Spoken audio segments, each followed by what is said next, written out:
आम आदमी पार्टी के निवर्तमान प्रदेश के अध्यक्ष भाई सभाजीत सिंह जी,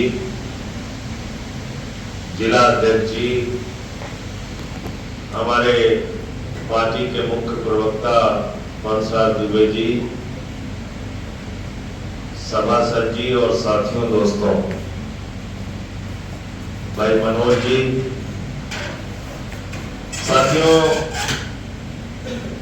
आज ही के दिन वर्ष 2006 में मान्यवर कांसीराम जी का निधन हुआ था और आज हम लोग उनकी पुण्यतिथि के अवसर पर एकत्रित हुए हैं। अगर हम कांसीराम जी के जीवन को देखें, उनके कार्यों को, उनके समाज के लिए किए गए योगदान को याद करें तो एक बात बहुत स्पष्ट हो जाती है कि हिंदुस्तान के संविधान में समाज के दलित, शोषित, वंचित लोगों को अधिकार देने का काम बाबा साहब डॉक्टर अंबेडकर जी ने किया। लेकिन हिंदुस्तान की आजादी के बाद अगर किसी ने समाज के दलित, शोषित, वंचित लोगों को राजनीतिक ताकत देने का काम किया तो उसका नाम है मान्यवर कांसीराम। इसलिए इनका बहुत बड़ा योगदान, क्योंकि संविधान में अधिकार तो मिल गया था और बाबा साहब ने कहा भी था, शिक्षा शेरनी का वो दूध है जो जितना पिएगा उतना दहाड़ेगा। तो नौकरियों में आरक्षण था, नौकरियों में स्थान मिल जाता था, लेकिन राजनीतिक चेतना था भाई। वोट कैसे लिया जाता था? दलित बस्तियों के वोट उस समय भी दबंग लोग डाल दिया करते थे। दलितों का वोट उस समय भी मनमाने ढंग से लाइन में लगाकर, धमका के, डराकर ले लिया जाता था। लेकिन एक लंबे संघर्ष और प्रयास के बाद कांसीराम जी ने समाज के शोषित, वंचित, दलित लोगों को जगाया और ये कहा कि भले ही तुम्हारे घर का छप्पर जल जाए, लेकिन वोट के दिन अपने राजनीतिक शक्ति का इस्तेमाल करने के लिए जरूर जाना, अपनी सरकार बनाओ और अपना समाधान निकालो। और ये हमने देखा, हमारे वैचारिक मतभेद कई मुद्दों पे हो सकते हैं, लेकिन ये तो सच है कि बहुजन समाज पार्टी की जब सरकार उत्तर प्रदेश में रही, उस समय दलितों के ऊपर अत्याचार करने से, जुल्म करने से, किसी प्रकार की नाइंसाफी करने से अधिकारी भी डरता था, पुलिस वाला भी डरता था और जो दबंग किस्म के लोग समाज में होते हैं वो भी डरते थे। और हमने देखा कि जैसे जैसे राजनीतिक चेतना और शक्ति बहुजन समाज के लोगों में आती गई, बड़े बड़े तथाकथित अपने आप को दबंग, माफिया, बड़े बड़े उपाधि से अपने आप को नवाजने वाले लोग लाइन में लग के उनके पीछे खड़े हो गए। तो क्यों पीछे खड़े हो गए? किसकी देन थी वो? ये तस्वीर जिसकी लगी है कांसीराम जी की, इनकी देन थी। ये हाफ शर्ट पहन के, साइकिल लेके पूरे देश में इन्होंने यात्राएं की, संगठित किया था दलित समाज के लोगों को, बहुजन समाज के लोगों को। क्या नारा दिया था उस वक्त? जिसकी जितनी संख्या भारी उसकी उतनी भागीदारी, हिस्सेदारी। जिसकी जितनी संख्या भारी उसकी उतनी हिस्सेदारी। यानी कि अगर समाज के दलित, पिछड़े, समाज के वंचित लोगों की आबादी 85% है, तो सत्ता में उनकी भागीदारी होनी चाहिए, उनकी संख्या के हिसाब से नौकरियों में उनकी भागीदारी होनी चाहिए, उनकी संख्या के हिसाब से संसाधनों में उनकी भागीदारी होनी चाहिए, संख्या के हिसाब से। और यही समाजवाद का डॉक्टर राम मनोहर लोहिया जी का भी असली सिद्धांत था कि समता तभी आएगी जब संसाधनों का वितरण समान रूप से होगा। लेकिन आज क्या हो रहा है? आज क्या संसाधनों का वितरण समान रूप से हो रहा है? क्या आज की क्या परिस्थिति है हिंदुस्तान में? देश के प्रधानमंत्री हैं, प्रधानमंत्री से जुड़े हुए चंद लोग हैं, उनके पास अपार संपत्ति है, लेकिन गांव में रहने वाला दलित का बेटा, उसको सरकारी स्कूल की शिक्षा नसीब नहीं है, उसका प्राइमरी स्कूल बंद किया जा रहा है तो किसी के लिए कोई मुद्दा नहीं है, बाबा साहब के सपनों को कुचला जा रहा है तो कोई मुद्दा नहीं है। आज समाज में विषमता कितनी है, जिसके लिए काशीराम जी लड़े, जिसके लिए डॉक्टर राम मनोहर लोहिया जैसे समाजवादी नेता लड़े, जिसके लिए राजनारायण जी जैसे लोगों ने लड़ाई लड़ी, जिसके लिए हिंदुस्तान के बड़े बड़े नेताओं ने इस विषमता को मिटाने के लिए जो लड़ाई लड़ी, आज उसकी हालत मोदी जी के राज में क्या है? अगर आप सुनेंगे तो आपके होश उड़ जाएंगे। देश के चंद पूंजीपतियों के पास लाखों करोड़ रुपए की संपत्ति, कुछ करोड़, कुछ लाख, कुछ 100 करोड़, कुछ 1000 करोड़ नहीं, लाखों लाख करोड़ की संपत्ति। तो हिंदुस्तान बन किसके लिए रहा है? क्या गांव में रहने वाले गरीब दलित के बच्चे के लिए बन रहा है? क्या गांव में रहने वाले पिछड़े समाज के लोगों के लिए हिंदुस्तान बन रहा है? क्या वो लोग जो संसाधनों से वंचित है, शिक्षा से वंचित है, स्वास्थ्य सुविधाओं से वंचित है, क्या उनके लिए हिंदुस्तान बन रहा है? नहीं, हिंदुस्तान बन रहा है अडानी के लिए, हिंदुस्तान बन रहा है बड़े बड़े पूंजीपतियों के लिए। कल 19,000 करोड़ रुपए का एयरपोर्ट, उसका नवी मुंबई में उद्घाटन करते हैं प्रधानमंत्री जी, और उनको सम्मानित कौन कर रहा है?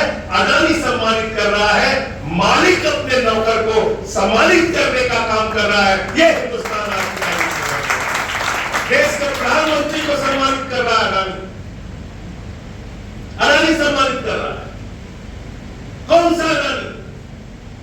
जिसके लिए प्रधानमंत्री ने चुनाव के दौरान भाषण दिया था, अडानी अंबानी, अडानी अंबानी, अडानी अंबानी। अडानी अंबानी ने टेम्पो में पैसा भर भर के कांग्रेस को दिया। बोला था कि नहीं बोला था? हमने कहा था कि प्रधानमंत्री ने कहा था? किसने कहा था?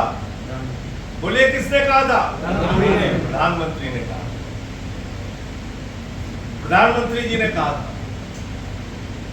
और उसी अडानी के द्वारा सम्मान ग्रहण कर रहे हैं कल प्रधानमंत्री जी। तो आज कोयला किसके पास है? अडानी के पास। गैस किसके पास है? अडानी के पास। बिजली किसके पास है? अडानी के पास। पानी किसके पास है? अडानी के पास। रेल किसके पास है? अडानी के पास। सेल किसके पास है? अडानी के पास। पोर्ट किसके पास है? अडानी के पास। एयरपोर्ट किसके पास है? अडानी के पास। गैस किसके पास है? अडानी के पास। तो आकाश से लेके जब पाताल तक किसके पास है? अडानी के पास। तो मोदी जी इंडिया के लिए काम कर रहे हैं कि अडानी के लिए काम कर रहे हैं? तो इस विषमता के खिलाफ अगर किसी ने गरीबों की लड़ाई लड़ने का काम किया कि समाज से ये विषमता मिटनी चाहिए, तो उसका नाम है मान्यवर काशीराम। इस गैर बराबरी को मिटाने के लिए लड़ाई लड़ी, इसलिए आज हम लोग उनको याद कर रहे हैं। हिंदुस्तान के चंद पूंजीपतियों का प्रधानमंत्री नरेंद्र मोदी जी की सरकार ने 15 लाख करोड़ रुपए माफ किया। 15 करोड़ या 15,000 करोड़ नहीं, 15 लाख करोड़ रुपए माफ कर दिया। आप सोचिए, टीटी के टीचर के लिए कह रहे टीटी पास करो तब टीचर बने रहोगे, वरना हटा दिए जाओगे। बैठे हमारे शिक्षक भाई, गलत तो नहीं कह रहा हूं? शिक्षा मित्र के लिए कह रहे हैं हमारे पास पैसा नहीं, कह रहे नहीं कह रहे।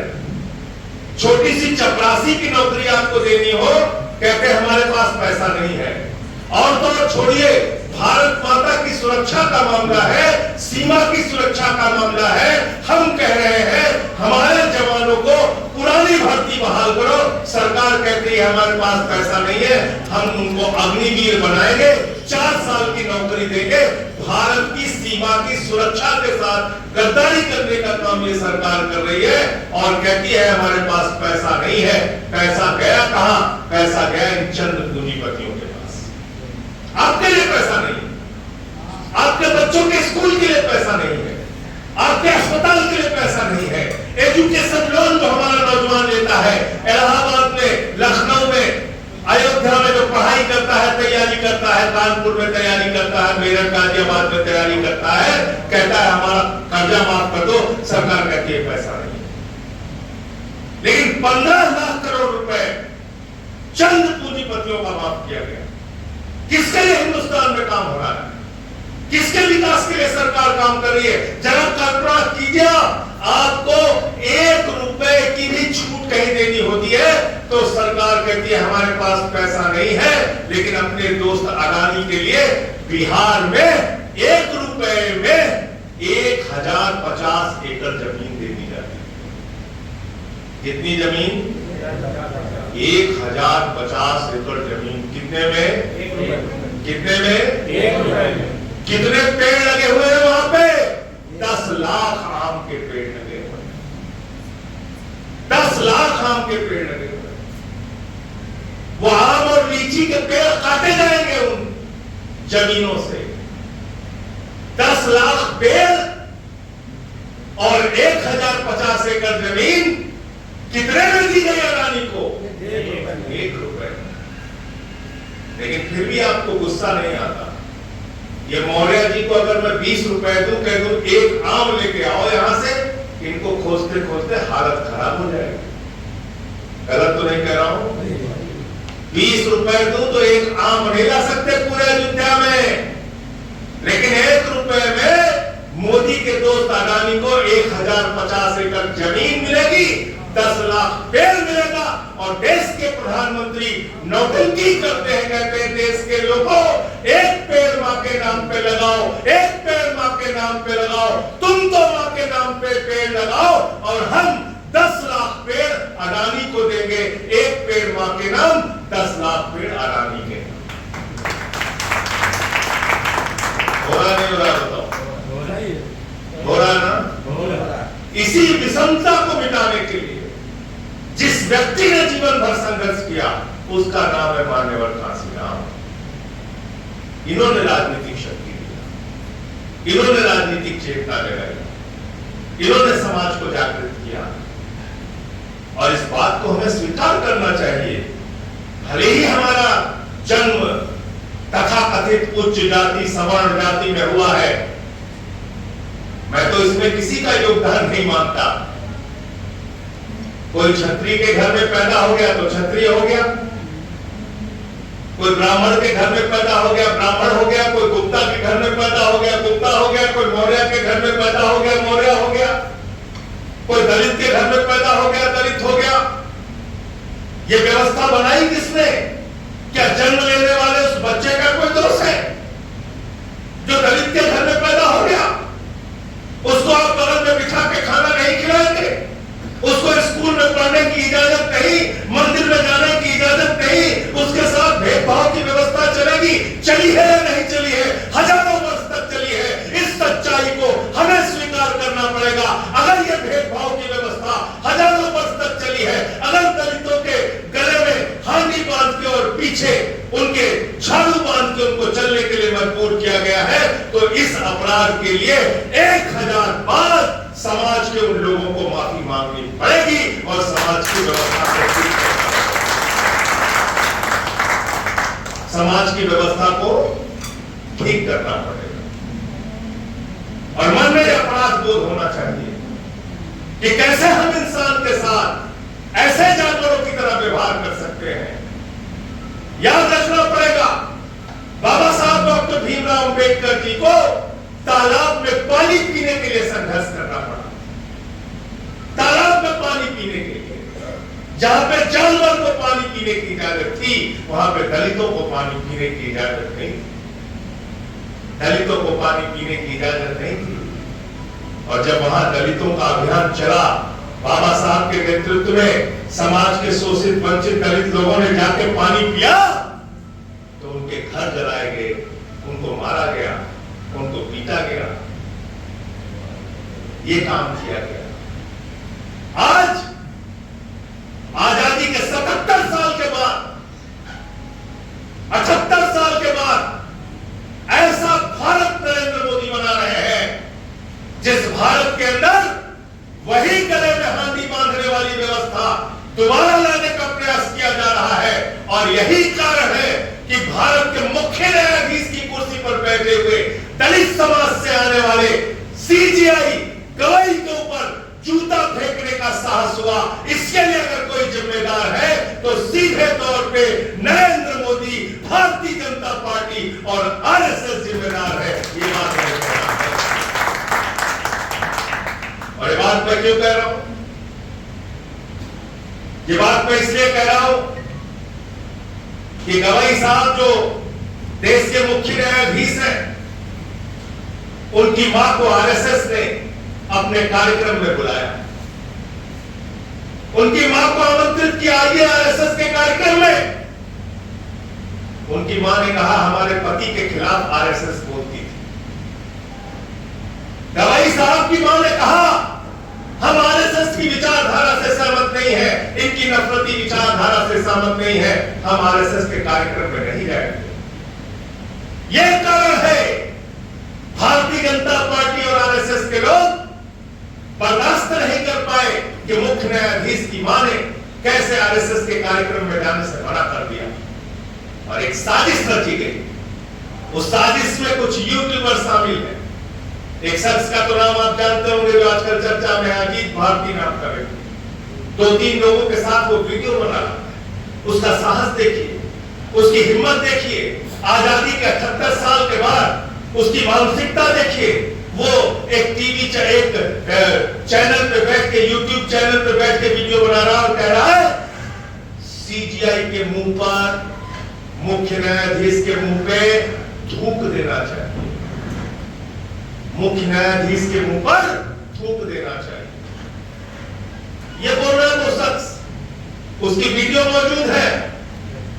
ये तमाम साजिशें की गई, योजना बनाई गई, और इस योजना में भारतीय जनता पार्टी और आरएसएस शामिल है।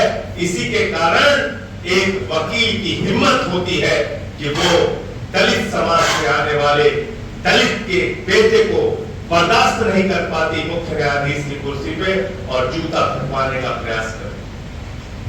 आम आदमी पार्टी एक नहीं 1000 बार इस घटना की निंदा करती है, और हम पूरे उत्तर प्रदेश में कल इसको लेकर विरोध करेंगे 10 अक्टूबर को, और पूरे हिंदुस्तान में हमारी पार्टी विरोध कर रही है। और मैं धन्यवाद देना चाहता हूं पंजाब की सरकार को, मैं धन्यवाद देना चाहता हूं अपने पार्टी के राष्ट्रीय संयोजक अरविंद केजरीवाल जी को, भगवंत मान जी को, कि जितने भी ये नफरती चिंटू हैं जो भारतीय जनता पार्टी के ताकत और इशारे पर नफरत फैलाने का काम करते हैं, सबके खिलाफ पंजाब में एफआईआर दर्ज हो गई।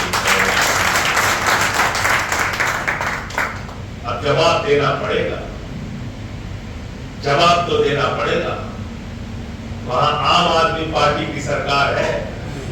आपने देखा होगा एक नफरती चिंटू को बुलाया नोएडा की पुलिस में, और उसका स्वागत अभिनंदन करके उसको वापस भेज दिया। जब वापस भेजा तो कौन था उसके साथ? भारतीय जनता पार्टी का राष्ट्रीय प्रवक्ता उसके साथ था।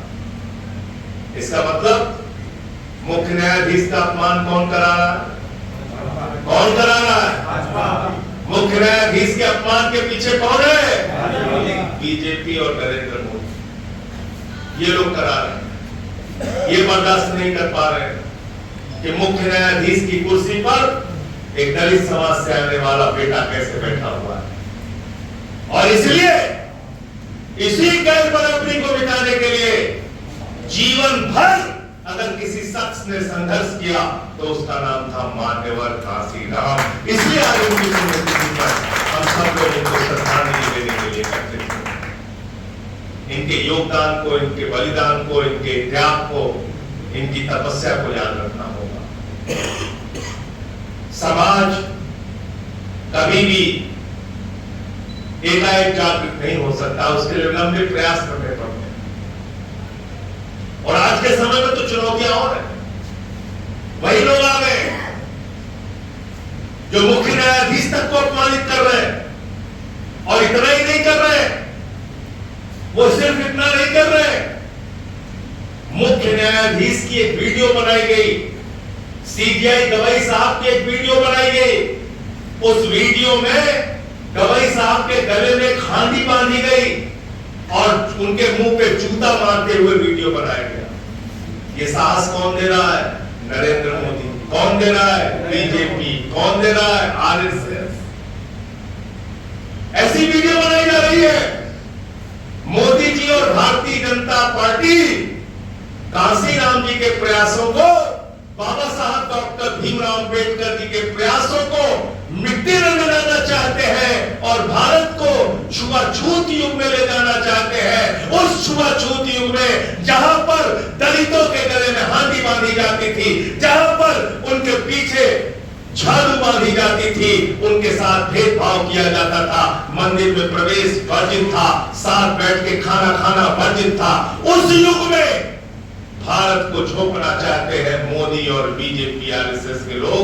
लेकिन आम आदमी पार्टी के कार्यकर्ता जब तक जीवित है, हम ऐसा नहीं होने देंगे और इसके खिलाफ लड़ाई लड़ेंगे। यही माननीय कांशीराम जी के प्रति हमारी सच्ची श्रद्धांजलि होगी, यही बाबा साहब के प्रति हमारी सच्ची श्रद्धांजलि होगी। ये बीजेपी के लोग संविधान मिटाना चाहते हैं, आरक्षण खत्म करना चाहते हैं, छुआछूत का युग हिंदुस्तान में लाना चाहते हैं, और ये बर्दाश्त नहीं कर सकते, बर्दाश्त नहीं कर सकते कि कोई दलित का बेटा मुख्य न्यायाधीश की कुर्सी पर कैसे बैठा है। इस गैर बराबरी को मिटाने के लिए, इस सामाजिक विषमता को मिटाने के लिए, ये आर्थिक विषमता को मिटाने के लिए, ये राजनीतिक विषमता को मिटाने के लिए जीवन भर संघर्ष करने वाले व्यक्ति का नाम है मान्यवर कांशीराम। आज के दिन मैं उनको अपनी तरफ से उनकी पुण्यतिथि पर श्रद्धांजलि अर्पित करता हूं और आम आदमी पार्टी की ओर से, एक कार्यकर्ता की ओर से उनको अपनी श्रद्धांजलि देते हुए यही संकल्प लेना चाहता हूं, जब तक हम लोग राजनीति में रहे, इस गैर बराबरी के खिलाफ लड़ते रहें और लड़ते रहें। जय हिंद।